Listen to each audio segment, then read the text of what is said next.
በነገራችን ላይ ኑሮ በጣም ሲከብድ የለፋሽለትን ያህል የጣርሽለትን ያህል አልመቻች ሲልሽ ለመኖር በጣም ተመራጭ የሆነው ቦታ የቱ ነው? ከተማ ወይስ ገጠር? የት ነው የሚመስልሽ? ብዙ ሰዎች እንግዲህ በተለይ ደግሞ ገጠር የሚኖሩ ሰዎች የተሻለ ኑሮ ፍለጋ የተሻለ እድል ፍለጋ ወደ ከተማ ሲመጡ ነው ማቀውና ከተማ የተሻለ እድል ያለ ይመስለኛል። ብዙ ሰፊ ስለሆነ ብዙ አማራጭ ስላለ ሰዎችም ከገጠር ወደ ከተማ ሲመጡ ስለሆነ ያዩ የኖርኩት ከተማ የተሻለ እድል ያለ ይመስለኛል። እኔም ይመስለኛል እኮ ከተማ ተወልዶ እንዳደገ ከዛ ደግሞ ከተማ ላይ ብዙ ነገር እንዳፈራ እንዳገኘ ሰው የተሻለ ይሆናል ብዬ ማስበው ከተማ ነው። ግን አሁን ላይ ወደ ገጠርም የተሻለ በቃ ድንግል መሬት ያልተነኩ ነገሮች አሉ።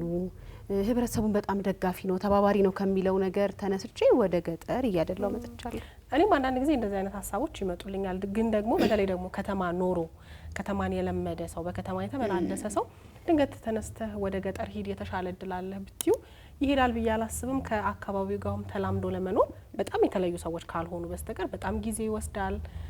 ረብና አባቱ ብለሽ ወደ ከተማ ተመለሽ ይመስላል እንደኔ አመለካከት። አይ ልክ ነሽ እኮ ስትይ ያው ሀሳብ በሀሳብ አለምሽነው ስትይኝ አሁን ብሄድ ራሱ እንከን ፈልጌ መመለስ አርጊዋለሁ ለማለት ያህል ደረስ ብዬ መመለስ ይመስለኛል እንጂ ወደ አንቺ ሀሳብ ሳልጠጋቀር እኔ እንጃ አለቅም ያንንም አለቅም። ግን እዚህ ጋር አንዳንድ ሰዎችን ሳይ እኔ ይገርመኛል።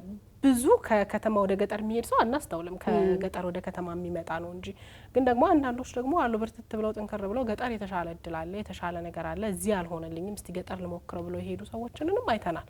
ግን እኔ አሁንም እንደናፍቆት ከጠየቅሽኝ ግን ከተማ የለመደ ሰው ገጠር መኖር ይችላል ብዬ አላስብም። እኔ ደግሞ በጣም ይችላል ብዬ አስባለሁ። አንድ ቪዲዮ አይተን እንመለስና ለምን ሀሳቡ እንዳነሳ እንነግራቸዋለን።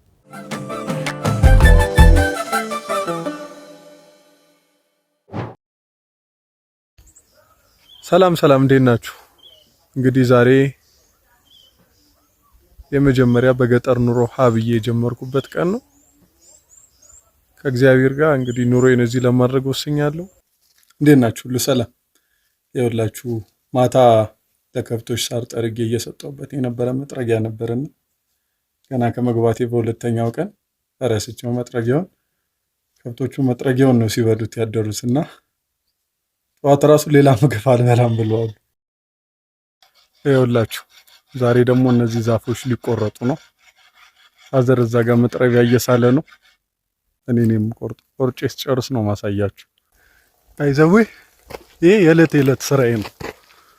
አያለት ውሃ ቤት ማስገባትና ከብቶቹን ለግጦሽ ከወሰኩበት ቦታ መመለስ በቃ የየዕለት ስራዬ ነው። ያው ከዚህ በፊትም ሁሌም ነገሮች ጫና ሲበዙብኝና መቋቋም ሲያቅተኝ የምሰማቸው የእግዚአብሔር ቃል ወይም ደግሞ የቤተ ክርስቲያን ትምህርት በጣም ያጽናናኝ። ስለዚህ አሁንም የፈጣሪን ማጽናኛውን ቃል ስለምፈልግ ቤተ ክርስቲያን እየሄድኩኝ ኩረጃ የምትሉኝ ሰዎች ማለት ነው በጣም ነው የምታሰለቹት ማለት ነው። አደከማችሁ። ስራዬ ራሱ እንደናንተ አያደክምም። ስሙ ምንድነው እሺ ታዲያ የሚኮረጀው? ብንሄድ ይሻላል ምናምን ብዬ እንደለቅ ነው እንደምፈልጉት? ይኸውላችሁ የዚህ ሀገርን ችግር አይደለም በእኔና በዮናስ በመቶ ሺህ በሚሊዮን በሚቆጠሩ ሰዎች ችግሩ አይፈታም። እና እያደረኩ ያለሁት ነገር ይታያችሁ። ራሴን ለመቀየር የተሻለ ህይወት ለመኖር ነው እየጣርኩ ያለሁት። በዛ ላይ መቼም እድሜ ልክ የሰው ቅጥረኛ ሆኖ ከመኖር የሚሻል ይመስለኛል። ብቻ የላ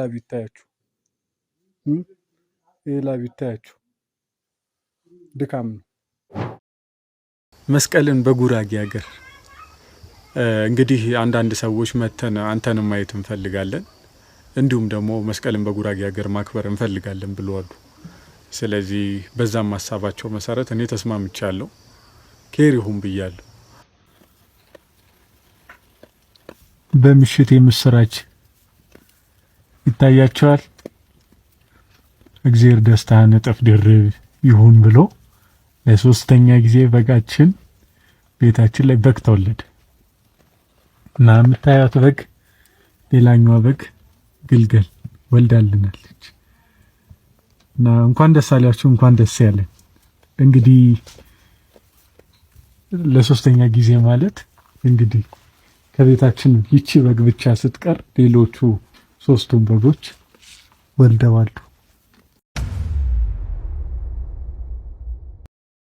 እንዴት ናችሁ?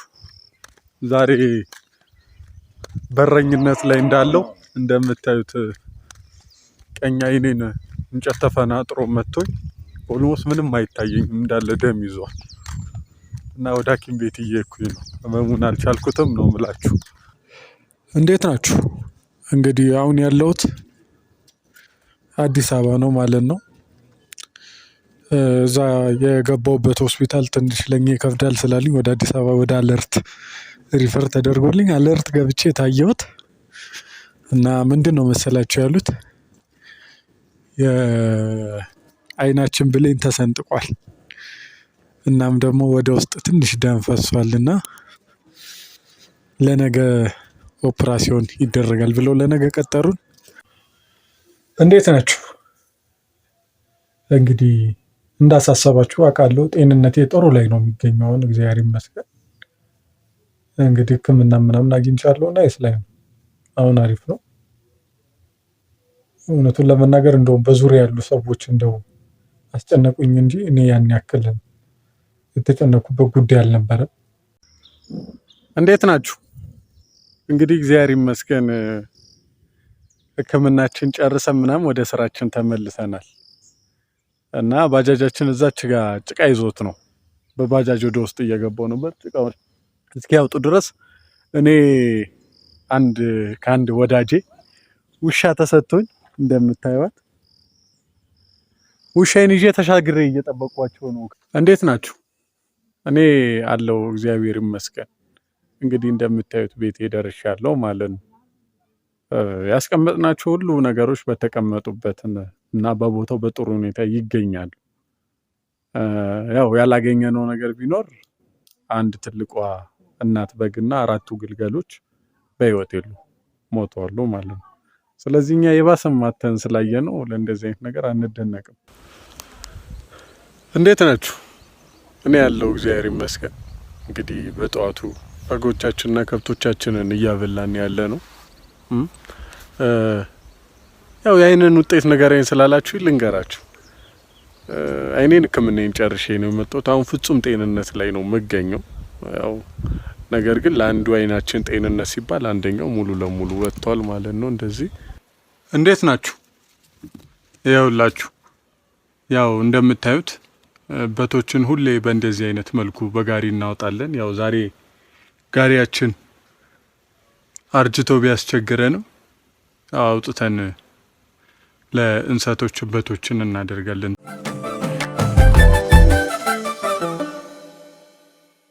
ከዚህ ቪዲዮ በኋላ ትንሽ ሀሳብሽን ግማሽ ግማሽ አላረግሽም? በጣም በነገርሽ ላይ ሶሻል ሚዲያ ላይ አይቼው እንዲህም ይቻላል እንዴ ካልኩባቸው ሰዎች መካከል ወጣት ዮርዳኖስ አንዱ ነውና በግል አግኝቼ ብጠይቀው ብዬ ብዙ ጊዜ ተመኝቼ አውቃለሁ። ማለት ምን አነሳስቶ ወደ ገጠር ሄድክ? ከዛ ብርታት፣ ከዛ ጥንካሬ፣ በጣም ብዙ ልጠይቃቸው እንፈልጋቸው ጥያቄዎች አሉኝና ባገኘው ብዬ ከመመኛቸው ሰዎች አንዱ እሱ ነው። በጣም የሚገርምሽ ደግሞ ከተማ ከመኖርም ደግሞ መሀል ከተማ የኖረ ሰውና ስለዚህ አግኝተን ልንጠይቀው ነው ዛሬ። በዛ ላይ ወጣት በጣም አሁን እንዳልሽ እኮ በወጣትነት እድሜ ብዙ ነገሮች እናገኝበታለን ብለን በምናስበው እድሜ ደግሞ ያው ደግሞ መሀል ከተማም ደግሞ መሀል ከተማ የኖረ ሰው ነው በጣም። ከዛ ውጪ ደግሞ ከተማ ላይ ስንኖር አክቲቪቲዎቻችን፣ ስራዎቻችን ኦልሬዲ የሚታወቁ ናቸው። ተቀጥረሽን ብትሰሪ፣ የግል ስራ ብትሰሪ፣ ገጠር በደንብ የጉልበት ስራ የሚጠየቅበት በጣም ልፋት የእውነት ላብሽ ጠብ የሚልበት ቦታ ነውና ከተማ ላይ ያለን ልፍስፍስ ሰዎች፣ ልፍስፍስ ወጣቶች እዛ ሄደን እንኖራለን ነው። ይበስማም ዮርዳኖስ በጣም ይገርምሽ ነው በጣም። ከዛ ውሃ ለማምጣት ራሱ ገጠር ስትይ ደግሞ ያው እንደ ኢትዮጵያ ያለ ገጠር ደግሞ ሲሆን ውሃ ለማምጣት የተለያየ ነገር ለማግኘት ብዙ ኪሎ ሜትር በእግርሽ ሄደሽ ምንም ነገር እንጨት ፈልጠሽ እዚህ እኮ የሆነ ነገር ለኮሰሽ አብስለሽ ትበሽ በጣም ከባድ ነው ገጠር በጣም። ዛሬ እንግዲህ ለብዙዎቻችን ጥንካሬ፣ ትምህርት፣ ተስፋ በመቁረጥ ውስጥ ላላችሁ በሙሉ ተስፋን የሚቀጥል ይሄም አለ እንዴ በሚያሰኝ አይነት በዚህ እድሜው ይሄን ነገር አደረገ ደፈረ ብሎ ለማለት በማያስችል ሁኔታ ብዙ ትምህርት የምታገኙበትን አንድ ወጣት ባለሙያ በወጣት ጎበዝ ሰው እዚህ ስቱዲዮ ጋብዘንላችኋል። ዮርዳኖስ አለሙ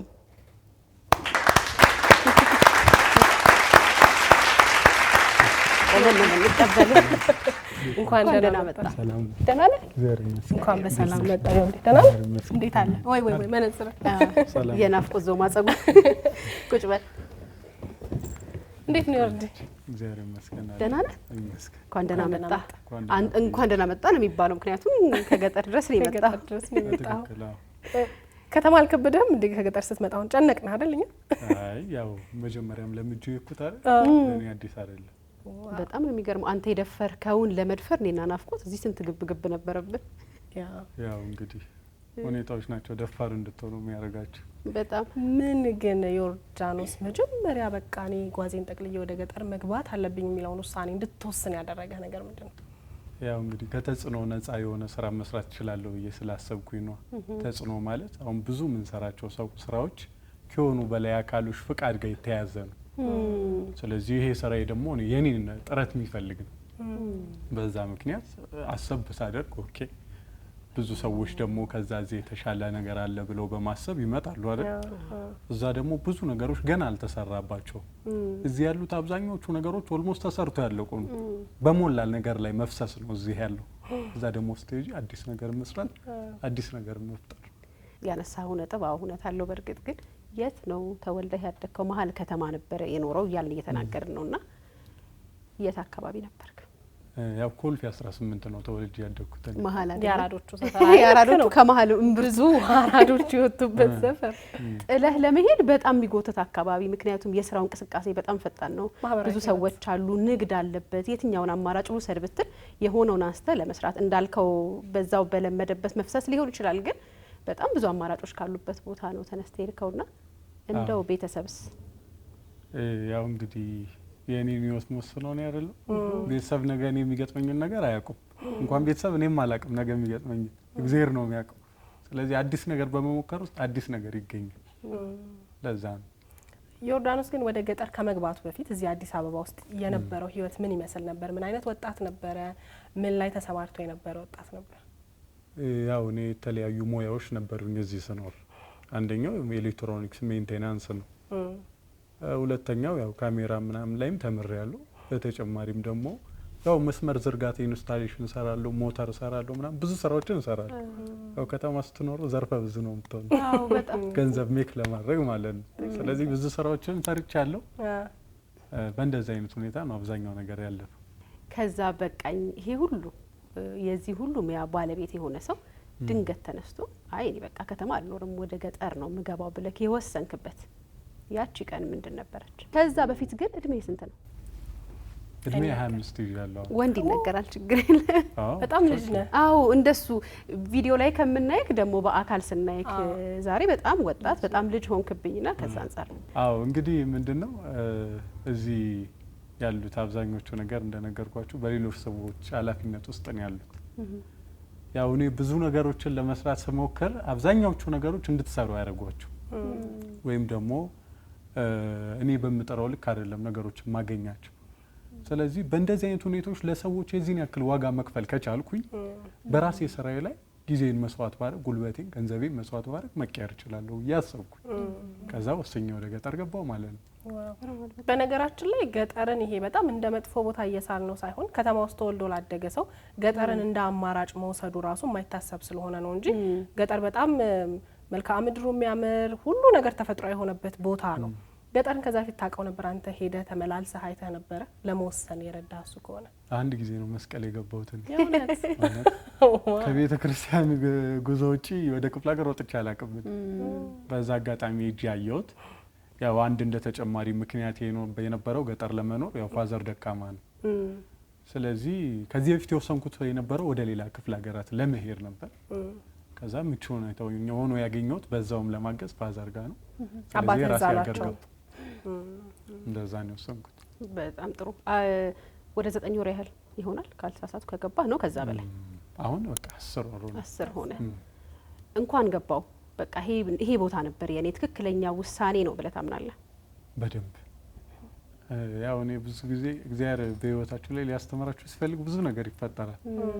ለምሳሌ እኔ አንድ ስራዎችን ስሰራ ቢሆነኝና ባደርገው ብዬ ማስበው አንድ ነገር ነበር። ያሁን ይሆነልኝ ማለት ነው። ያ ነገር ምንድነው መሰላችሁ? እዛ ሄጄ ልክ እንደኔ መስራት የሚፈልጉ ሰዎችን መስራት እንዲችሉ ማድረግ አለብኝ ሰርቼ ራሴን ቀይር ብዬ አሰብኩ እና ይሄንን ማደረገው ገና ስቀየር ነበር። ከዛ እኔ ላይ ድንገት በተፈጠረው ምክንያት ብዙ ሰዎች ተቀየሩ። ከዛ ሲኖረኝ አደርገዋለሁ ያልኩትን ነገር እግዚአብሔር ሳይኖረኝ አደረገው። ገባችሁ አይደል? ከዛ በዚህ ምክንያት ያው እኔ ኦልሞስት ስኬታማ ሰው ነኝ ማለት ነው። ይገርማል። ከዛ ሶሻል ሚዲያ ላይ እንግዲህ ገጠር ለመግባት ከወሰንክበት ጊዜ ጀምሮ ያለህን ሂደት በሙሉ ታጋራ ነበር ለሰዎችና ሶሻል ሚዲያውና ገጠር የመግባት ሀሳቡ እኩል ነው የተጀመሩት ወይስ እዛ ከሄድክ በኋላ እስቲ ቆይ ሀሳቤን ልምዴን ላካፍላቸው ብለን የጀመርከው? ብዙ ጊዜ ያው እዛ ስገባ ነው ሀሳቡ ይመጣልኝ። ልክ እንደገባው ነው ሀሳቡ ይመጣልኝ እውነቱን ለመናገር እንጂ ሀሳቡ አልነበረኝም። ከሚዲያ ነፃ ነኝ። ሚዲያ ምናምን አላበዛም። ብዙ ስራዬ ላይ ነው ጊዜ የማሳልፈውና ሳስበው ምናልባት ለሰዎች ሊጠቅም ከቻለ ከሚል ሀሳብ ዝም ብዬ የምለቀው። በዛ ምክንያት ያው ሰዎች ተመልካች ያገኘ ማለት ነው።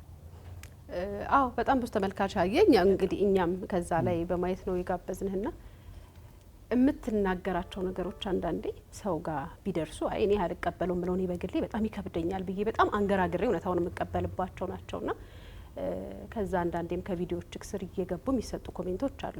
ሆን ብለህ ነው ትኩረት ለማግኘት ነው ሶሻል ሚዲያው ላይ ያለውን ሰው ለመሳብ ነው የሚሉ ነገሮች አሉ። እንደውም አንዳንዴ ያንተም እየወጣ ምን አይነት ጠማማ ጭንቅላት ቢሆን ነው እንዲህ የምታስቡት ትላለህና እንደሱ አይነት ነገሮች ብዙ ይገጥሙ ነበረ።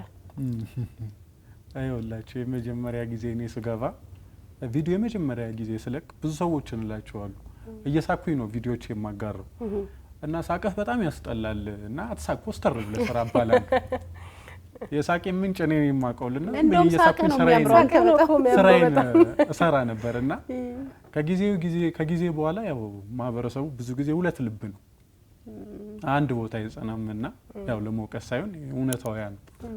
ሰው ልክ የሆነ ስቴፕ መሄዳችሁን ሲያቅ ነው ልክነቱ የሚረዳው። ስለዚህ ያ ነው መሆንም ያለበት። ከዛ በኋላ ነገሮች ከተቀየሩ በኋላ ይሄ ነገር ሲቀጥል ኦኬ የሳቁ ምንጭ እኮ ጌታ ነው ብለው አሰቡ፣ እግዚአብሔር ነው ብለው አሰቡ። ከዛ ማንም ሰው በእኔ ሳቅ መደሰት ጀመረ ማለት ነው። ገባችሁ አይደል? የሰው ለውጥ የሚያስደስተው ከተለወጠ በኋላ ነው እንጂ ያው ማንም ሰው ከውጪ ሲያየው የማይረባ ነገር ተራ ነገር ነው የሚመስለው። ግን ለውጡ ሲታይ ነው ለሰዎች ትክክል መሆኑን የተጠቀምክበትን አንተ ታውቃለህ። እንደዚህ አይነት ሀሳብ የሚሰጡ ሰዎች ህይወት ላይ ያለ ነው። እንኳን ሀሳብ የሰጡት አይደለም እንቅፋትም ስንት ይገጥመናል። በጣም አመለካከትህ ይገርማል። ቪዲዮዎች ላይ እንዳልከው ፈገግ እያልክ ግን ደግሞ በጣም ትልቅ መልእክት ነበር የምታስተላልፈው። በቀላል አማርኛ ለሰዎች በደንብ ልባችንን እንዲነካ አድርገህ ነው መልእክት የምታስተላልፈው። ገጠር መግባት ቅድም እኔና ሊያም እያወራን ነበረ ከባድ ብለን ካስቀምጥ ነው ምክንያት አንዱ እዛ ያለው የጉልበት ስራ ነው። እንግዲህ ከተማ ለኖረ ሰው በተለይ አንተም እንደዚህ ላብህን እየጠረክ ሁሉ ታሳይ ነበር እንዴት አድካሚ እንደሆነ። ያም አልበቃ ብሎ ደግሞ አንተ አደጋ ገጠመ፣ ከባድ አደጋ ገጠመና በቃ ገጠር መግባቴ ትክክል አልነበረም አላስባለህም። አንዳንድ ጊዜ ሆነ አደጋ ሲገጥመን ይሄንን ውሳኔ የተሳሳተ ውሳኔ ስለሆነ ነው ይሄ እንቅፋት የገጠመኝ ይሄ ነገር የገጠመኝ ስለምንል ማለት ነው። ምን ይባላል መሰላችሁ እንደ ዳዊት ንግስናን ከፈለጋችሁ መጀመሪያ ጎልያድን የሚያክል ችግር ማለፍ አለባችሁ ይባላል እና ህይወት ላይ እንደዚህ ነገር ይፈጠራል። ኦልሞስት አጋጣሚ ነው። ስለዚህ እኔ እንደው የሚያሰብኩት የነበረው ቤተሰቦቼ ከዚህ በኋላ አትሄድም ነው ያሉት። አይ ነገር አፕን ካረገ በኋላማ የዚህ ነገርን ውጤት ፍሬውን ማየት አለብን ወይ ቢኮዝ ምናልባት እግዚአብሔር ከዚህ በኋላ ከዚህ በባሰ ነገር ላይፈትነኝ ይችላል። በቃ ይሄ ፈተና ይጠጉ ወድቄ ከቀረው በቃ አለቀ ምንም ታሪክ እኮ የለኝም። ከፋሻል ቦርቅ ኖሮ ተጠሩኛላችሁ በጣም ገባችሁ። የወደቀ ነገር ምንም በቃ አለቀ ነገሩ። ከዛ ነገር አልፎ መሄድ ነው ስኬት የሚያመጣው። በዛ ላይ ልክ እንዳላችሁት ገጠር መግባት በጣም ከባድ ነገር ሊመስል ይችላል ለሰው። ጥሩ ውጤት የሚያመጣው ደግሞ ከባድ ነገር መሞከር። ቀላሉን ነገርም ሁሉም ይሰራዋል። በጣም ትልቅ ውሳኔ ወሰን፣ ከዛ ወደ ገጠር ገባ፣ ከዛ ይሄ ነገር አጋጠመህና በቀላሉ አይ በቃ ይሄ ምንም አይደለም ለኔ ብለህ ልትላችልም ወይም ደግሞ እሱኛውን ነገር ከራስ ጋር አስማምቶ መኖሩ ነው ከባድ። ከዛ በኋላ ደግሞ በቪዲዮ ላይ እንዳየ ነው እናቴ ይሄንን ስለማታ ከዚህ በኋላ ቪዲዮ ቀጥያ አልሰራላችሁም ማለት አይንህን ከተመታ በኋላ እናትህ አይንህ በቃ በጣም እንደተጎዳ ያወቁት የነገርካቸው እንዴት ባለው ሁኔታ ነው? ያው እያላመድኳት ነው የኩት ለእናት በጣም ከባድ አይደል ይሄንን ነገር መንገር? ቀስ በቀስ ነው እያላመድኳት የሄድኩት። ያው ቀስ እያለች ምናምን ነገሮችን እያየች በሂደት ነው የተረዳችው እንጂ በዛ ቆይታው ነው እሷ አታውቅም። ቀስ በቀስ ነው እየተረዳችው ሄደችው። መጨረሻ ላይ ያው ነግሬያት ከጨረስኩኝ በኋላ ያረጋገጠችው በቪዲዮ ነው። ያንን ቪዲዮ በቃ ሳወጣው ኦኬ የሰው ልጅ ያው ነፍሱንም ከታ በሞት ኖሮ እኮ ነገሮች ከተሙ አይደል? ስለዚህ የምትጽናናበት ነገር አላት ለሷም ለኔም አለ። አልሞትኩማ በህይወት አለ። በጣም ትልቅ ነገር ነው። ብዙ ሰዎች በተለይ ከጊዜ በኋላ የሚመጣብን ምንም ነገር ቢሆን ለመቀበል በጣም ከባድ ነው የሚሆነው። እንዳንተ ደግሞ አይንን የሚያክል ነገር ማጣት ቀላል አይደለም። በጣም ባጭር ጊዜ ነው ለኛ ራሱ ቪዲዮ ስታሳየን አይኔን ተመታ ወደ አዲስ አበባ እየሄድኩ ነው አልከን። ከዛ በኋላ ደግሞ የመጨረሻውን ዜና ነገርከንና የነበረህን ነገር በሆኑ ቀናቶች ውስጥ ድንገት ስታጣው መጀመሪያ ብዙ ሰው አይምሮ መቀበል ነው የሚከብደው። ከዛ ዲፕሬሽን ውስጥ መግባት፣ ከዛ ራስን መጥላት፣ ከዛ በጣም ብዙ ተያይዞ የሚመጡ ችግሮች አሉና ዮርዲ ግን ተቀብለው ጭራሽ የሚመለከቱን ሰዎች ሁሉ ስታጽናና ነበርና ምንድነው እንደዛ ቀላል ያደረገልህ? ያው እንግዲህ ምን ይባላል መሰላሽ በተጨማሪው ሁሉም ነገር የምትፈልጉትን ነገር ሁሉ ልትፈልጉ ትችላላችሁ። ግን የዚህ ሁሉ ነገር ጠቅላይ አስገዢው ወይም ደግሞ ፈጣሪው እግዚአብሔር ነው። በምድር ላይ ያለ ነገር የኛም የሁሉም ነገር አስገኝ እና ወርቅ መግዛት ብትፈልጊ ወርቅ ቤት ነው ወርቁን ለመግዛት የምትሄዱት። ስለዚህ በዚህ ምድር ላይ ያለው ነገር ሁሉ ብትፈልጉ ከእግዚአብሔር ካልሆነ ከየትም ልታገኙት አትችሉ። ስለዚህ የተሰጠኝም ከማን ነው? ከፈጣሪ ነው። ስለዚህ የወሰደው እሱ ነው።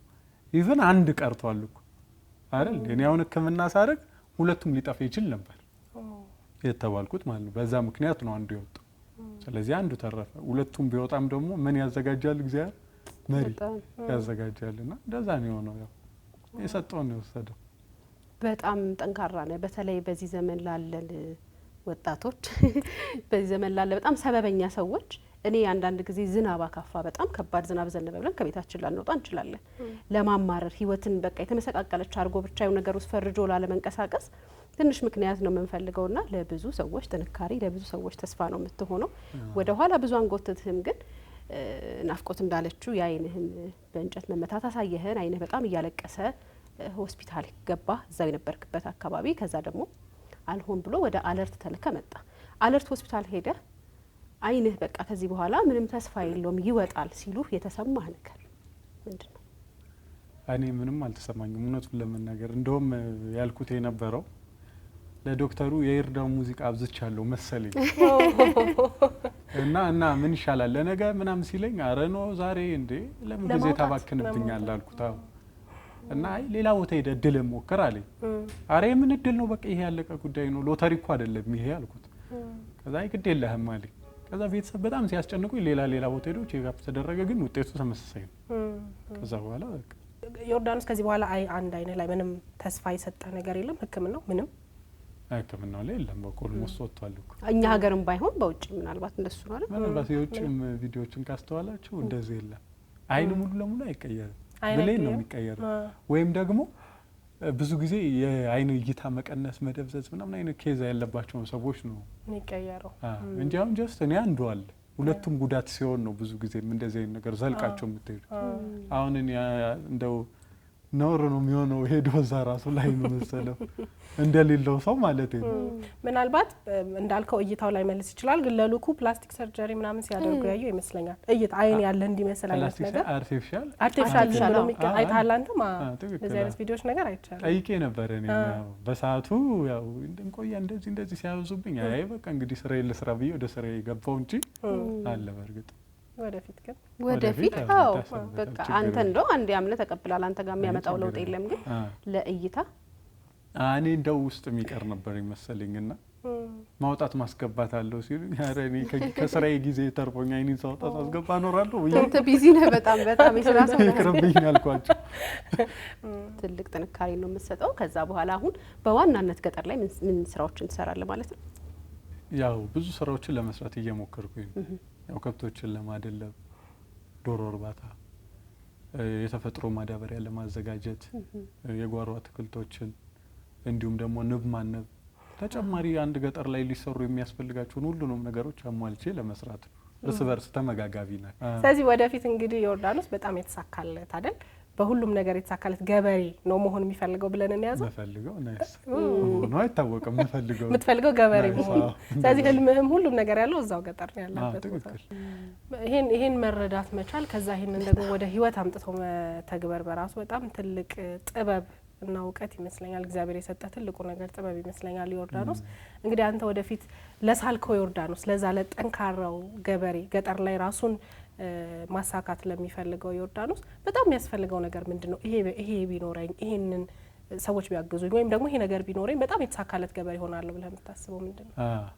እንደ አሁን እኔ ብዙ ጊዜ የምለው ሰው የሚሰጠውን እንዲስጠኝ አይባልም ይባላል። ምክንያቱም የሰውየውን መስጠት የሚፈልገው ልቡን የሚያውቀው እሱ ነው። ገባችሁ አይደል? አሁን እኔ እንደ አንድ ገበሬ እንደምሰራው በጣም ብዙ የሚያስፈልጉኝ ነገሮች አሉ። እነዛን ነገሮች መዘርዘር ያው ምንም ፋይዳ የለው። ምክንያቱም መስጠት የሚችል ሰው ነው ያቺ ምን እንደሚያስፈልግ አውቆ የሚሰጠው። አሁን እኔ ብዙ ጊዜ እንደነገርኳችሁ ሚዲያ ላይ ሰዎች ይመጣሉ እና ሲመጡ በሰዎች ፊት በተሰበሰብንበት ነው እንደዚህ ብለው ይሉኝ። የሚሰጥ ሰው ፊት ለፊት አይናገርም እና ነገ አትመጡም እያልኩ እየነገርኳቸው ከዛ በኋላ ተረስቻለሁ። ገባችሁ አይደል? እንደዛ ነው የሚፈጠረው። ስለዚህ ምንድነው መስጠት የሚችል አሁን እኔ ብዙ ስራዎችን እየሰራሁት ያለሁት ነገር ይመለከታል። ከዛ እነዛን ሰዎች በብዛት መስራት እንዲችል እኛም በዋናነት አንተን የጋበዝንህ ካንተ ጥንካሬ ሰዎች ብዙ ይማራሉ ብለን ስላሰብን ነው።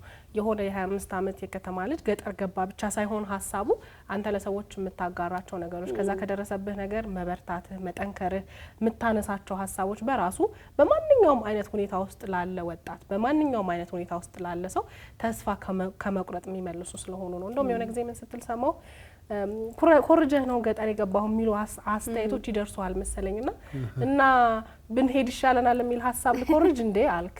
ሰዎች መልካም ነገርን ኦፍ ኮርስ ሰው ተስፋ ሲቆርጥ አሁን ሶሻል ሚዲያ ላይ በብዛት የምንሰማቸው መጥፎ ነገሮች ያሳዘኑኝ ጉዳዮች ስለነበሩ ትክክል። አንተ ግን በቃ የትኛውንም አይነት በምድር ላይ ያለ የህይወት አማራጭ አይተህ በርትተህ ሰርተህ ለመለወጥ በላብህ ለመስራት ትልቁን ምርጫ ወስደሃልና ያ ለብዙ ሰዎች ያስተምራል ብለን ስላሰብን ነው። በዛ ውስጥ ግን በጣም ብዙ ይሄንን ፕሮግራም የሚያዩ ሰዎች፣ ልባቸው የራራ ሰዎች ስጦታ ስለቸገረ ብቻ አይሰጥም፣ ደስ ስላለህም ይሰጣልና አንተን ማገዝ የሚፈልጉ በማንኛውም አይነት መንገድ ላይ ያሉ ሰዎች ለዚህ ልባቸው ክፍት ይሆናል ብለን ስላሰብን ይሄን ሀሳብ ያነሳ ነው። እንግዲህ በጣም ጥሩ። በዚህ ውስጥ ግን እኔ አይደለሁም የማስተምረው። ያው እኔም የሚመለከተውም ሰው ተማሪ ነው፣ አስተማሪው እግዚአብሔር ገባችሁ። በእኔ አሁን እኔ የምለው በአንድ ድንጋይ ሁለት ወፍ አይደል የሚባለው? በአንድ ድንጋይ ብዙ ወፍ እግዚአብሔር በእኔ ምክንያት እኔንም አስተማረ፣ ሌሎችም ብዙ ሰዎችንም አስተማረ እንጂ እኔ መምህር ምናምን የሚባል ሳይንስ የለም። ምናልባት መምህርማ ያወቀ አይደል የራሱ አውቆ ለሰው የሚነገር ነው መምህር ማለት። ነገ የማይቀየር ነው። ነገ እኔም እንደምሆን አላውቀው። ስለዚህ የማይቀየረው ደግሞ ፈጣሪ ብቻ ነው። ስለዚህ አስተማሪው መካሪው እሱ። በጣም ጥሩ። እንግዲህ ያው ጊዜ የፈጠረው ሶሻል ሚዲያ በቀላሉ እጃችን ላይ ሁላችንም ይደርሳልና አንተን ያዩ በአንተ ጥንካሬ የተማሩ የተገረሙ ብዙ ሰዎች አሉና ዛሬም እንግዲህ አንድ እንግዳ ያንተን ጥንካሬ ያደነቀ እኔ ደግሞ ባግዘው የበለጠ ትልቅ ደረጃ ይደርሳል ያሰበበትን ያሳካል ብሎ መልእክት ያስቀመጠልክ አንድ ሰው አለ። ምናልባት አንተም በዚህ በግብርና ውስጥ ስለሆነ ያለኸው ታውቀዋለህ ብዬ አስባለሁ። አናን ዲያሪና ፋርምስ ይባላል። ታውቀዋለህ? አርብቶ አደር ነው፣ በጣም ገበሬ ነው። ግብርናን በቃ የሀገራችንን ግብርና በብዙ ደረጃ ከፍ ያደረገ ራሱ ወጣት ነው። በዓለም አቀፍ ደረጃ ራሱ ልምዱን የሚያካፍል በጣም ታታሪ ገበሬ ነው። ዘመናዊም ባህላዊንም ሁሉንም የሚሰራ ገበሬ ነውና እንደናንተ ያለ ወጣቶች በተለይ ወደ ገጠር መግባት የሚፈልጉ ወጣቶችን ሲያይ በጣም ልቡ የሚሞላ የሚያበረታታ ሰው ነውና እንግዲህ መልእክት አስቀምጦልናል። በነገራችን ላይ እስክንድር ሊመጣ ፈልጎ ነበር፣ ሊያገኝ በአካል ያለውንም የስራ ልምድ ሊያካፍል ስጦታውንም ሊሰጥ ፈልጎ ነበር። ግን ያው የግብርናን ስራ አንተም ታውቀዋለህ፣ ወደ አዲስ አበባ ለመምጣት አልተመቻቸለትምና በቪዲዮ ነው ይላከልን። በጣም ላግዘው ፈልጋለሁ፣ ሳየው በጣም ከጥንካሬው ብዙ ተምሬያለሁ፣ በጣም ማደንቀው ወጣት ነውና ለግብርናው እንዲያግዘው እንግዲህ ጊደር አንድ ጊደር እኔ በስጦታ መልክ አበረክቼለታለሁ ወይም አበረክትለታለሁ ብሎናል። እስክንድር ይባላል። እንግዲህ አውቀዋለሁ በደንብ አይደል? በአንዱ ሙያ ስላላችሁ እንደተሞክሮም እንደምንም ያለው ነበር መመለከተው እና በጣም እግዚአብሔር ያክብርልኝ። በጣም ደስ ያው ይላል። እንግዲህ ምስጋና ለሰው ለሚሰጠው ምስጋና በቂ ነገር አይደለም። ምክንያቱም ያው ሞልቶልኝ ቢሰጠኝ ያው እንደ ኖርማል ነገር ተመልክቼው አመስግኜ ነው ማልፈው። ግን ሰው በሌለው ጊዜ ሲሰጠው በምስጋና ብቻ ነገሩ አያልቅም። ዋጋውን ግን ሁሉም ሰው የሚያገኘው ከእግዚአብሔር። ያው እንግዲህ እኛም ነገ ብድር ለመመለስ ያውቃል። አዎ አንተም ሰርተህ ሌሎች ወጣቶችን ታበቃለህ። ሂደት አለው ብሏል። ከዛ ውጭ ደግሞ ማንኛውም የግብርና የከብት ማርባት ልምድ መካፈል ከፈለገ ሁልጊዜ አለው ብሏል። እኔ እንደውም ትልቁ ነገር እሱ ይመስለኛል። ከስጦታው በላይ ልምድ መልባውት አይደል? አንተ ጀማሪ ነህ፣ እሱ ደግሞ በስራው ላይ ልምድ አለው። ያ ልምድ ይመስለኛል ብዙ ነገሮችን እያመሰቃቀለብን መንገዱ ረጅም የሚያደርግብንና ማንኛውም ነገር ላግዘው በሀሳብ ቃል ገባለሁ ስላለ እሱን ታገኛለህ። ከሱ ግን አንተ እንዳልከውም ለስጦታ የምትመች አይደለም። ብዙ ጊዜ ቪዲዮዎች ላይ ይሄ ያስፈልገኛል እንዲያድርጉልኝ አትልም። ግን እኛ ከቪዲዮዎች ላይ ባየነው የበለጠ ደግሞ ትጉ ወጣት ያረጋሃል ብለን ካሰብናቸው ነገሮች ውስጥ ቻናል ዋን እሁድን አንድ ላይ እንግዲህ አንድ ነገር ተዘጋጅቶልሃል። ወደዛ እንሂድና እናሳያለን። ከዛ በፊት ግን መጨረሻ ላይ ልትመጣ ሰዓታቶች እየቀሩ ከመጨረሻው ቪዲዮ እያየን ጋሬ ተበላሽታብኛለች ብዙ ነገሮችን ይዤ ቅድም መግቢያችን ላይ ናፍቆት እያለች ነበር። ውሃ ለማምጣት ምግብ ለማብሰል የተለያዩ ነገሮች ገጠር በጣም ሩቅ ሄዳችሁ ስራውን አድካሚ የሚያደርገው እንደውም ቦታው ላይ ነገሮችን አለማግኘት ይመስለኛል። በቀላሉ እንግዲህ ስራዬን እንዳልሰራ ጋሬም ደክማብኛለች ባልከው መሰረት ጋሪም ማዘጋጅተናል። መጀመሪያ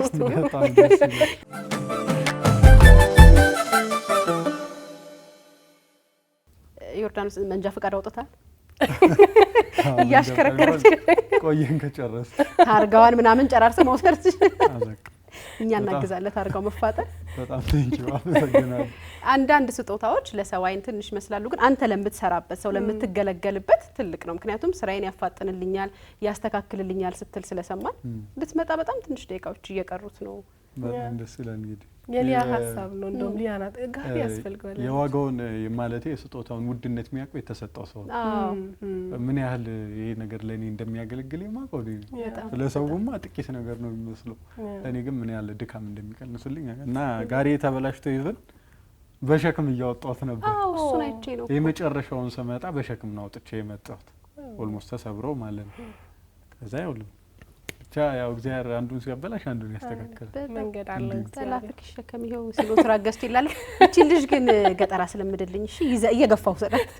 እኔ እዚህ ላይ ቁጭ ብዬ ነው መሄድ። ቻ ነው ያለው ቻ ነው እኔ ቻ ውስጥ ነው ያለው። እንግዲህ ተቀል አውቃለሁ ቻ በደንብ አውቃለሁ።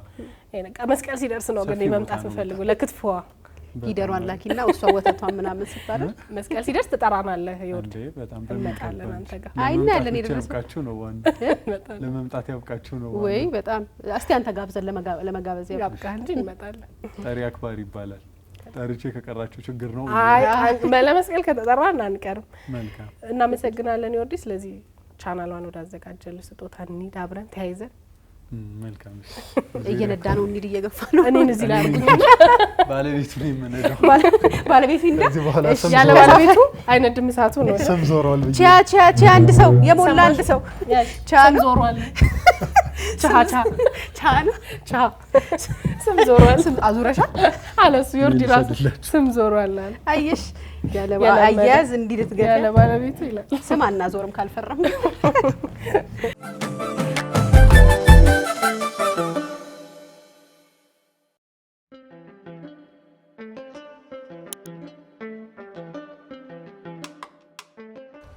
ሀገሬ ነው ያመጣችኝ አላልኩ? በጎቻችሁ መልሳቸው እንጂ ባለቤቶቻቸውን ሲያገኙ ሄዱ እንጂ እኔ አንተ ሲያውዱ ብሮቶ ይመጣሉ።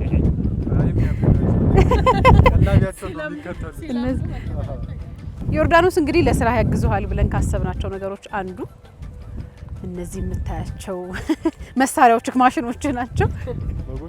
አዎ በጎችን በእውነት እኛ ያሰብነው እንግዲህ ያው ይጠቅማል ብለን ያሰብነው ለገበሬ ሁለት እናቶች ከነ ልጆቻቸውና አንድ ወንድ በሬ አጥቂው ደግሞ አምስት በጎች አንተ እንድትመርጥ ነው ደስ ያለህ።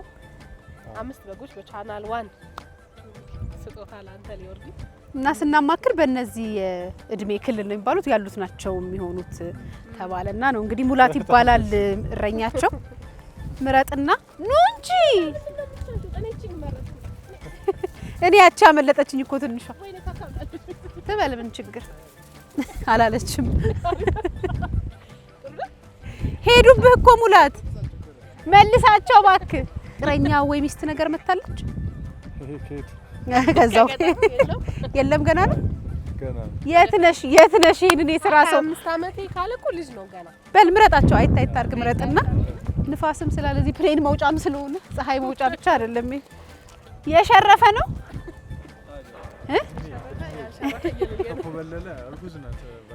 እውነት